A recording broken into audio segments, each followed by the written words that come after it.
Hello everyone, I'm Rohit Tantia and I'm going to talk about Facebook, its IPO before and after. A website called Face Smash was launched in 2003 by some Harvard students. Face Smash.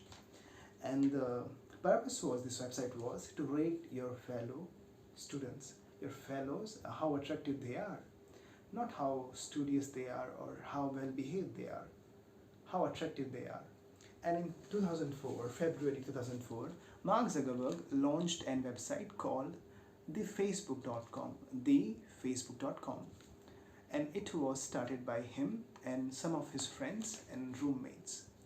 And at that time, it was only for the Harvard students exclusively. And slowly over the time, it was for some universities of US and Canada. But it grew very rapidly and it got really popular very fast. And that's the reason just in 3 months they received funding of $5 lakh from a venture capitalist called Peter Thiel.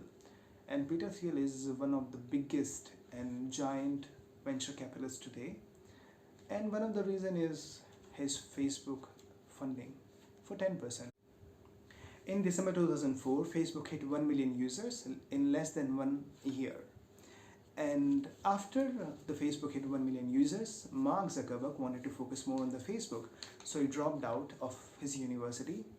He dropped out of Harvard University. Not just a normal average university. So be careful. In September 2006, they went global.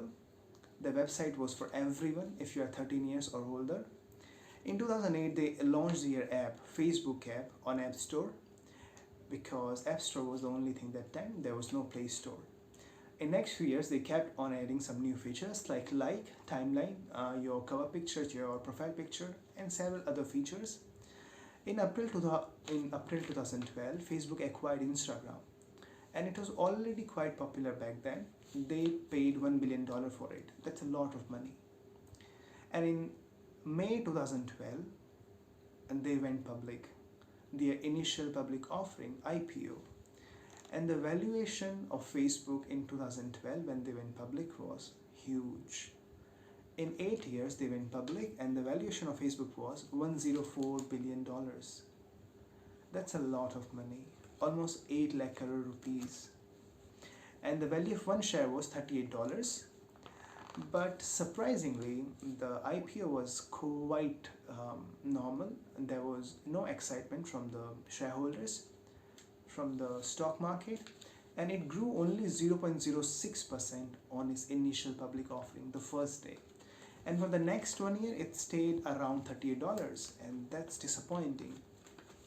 But Facebook kept on growing. In September 2012, it reached 1 billion users. That's a lot of people. 100 crore log. बहुत होते हैं. And it reached all-time high of $378 for one share in next few years. And today's valuation is around $600 billion. And that's gigantic, right? But the Facebook's journey was not easy actually. From the very beginning, they had a giant in the same field of social media. But they did not give up. So let's also talk about their competition and how they moved so fast and how they grew and had so many users. Today Facebook have more than 2 billion users and nobody else can achieve that except YouTube, which is forced. We will talk about the competition of Facebook, and the competition was giant one from the very beginning. There was this website called MySpace. Most of you have not even heard about it because it died long back. And this website was launched in January 2004, and that was almost 1 month before the launch of Facebook. And within 1 month, they had 1 million users, and that used to be a very big number in 2004. It was the most visited website of that time. And still the Facebook started. Well, the MySpace, they allowed you to make new connections, new friends, and very soon it was sold for almost $500 million to a corporate giant. And between 2005 to 2008, this was one of the most visited website on the internet. So they were growing very rapidly, right? And during the same time, Facebook was also growing, but MySpace was much ahead because they started early. And but with time, Facebook hit 1 billion users in 2012.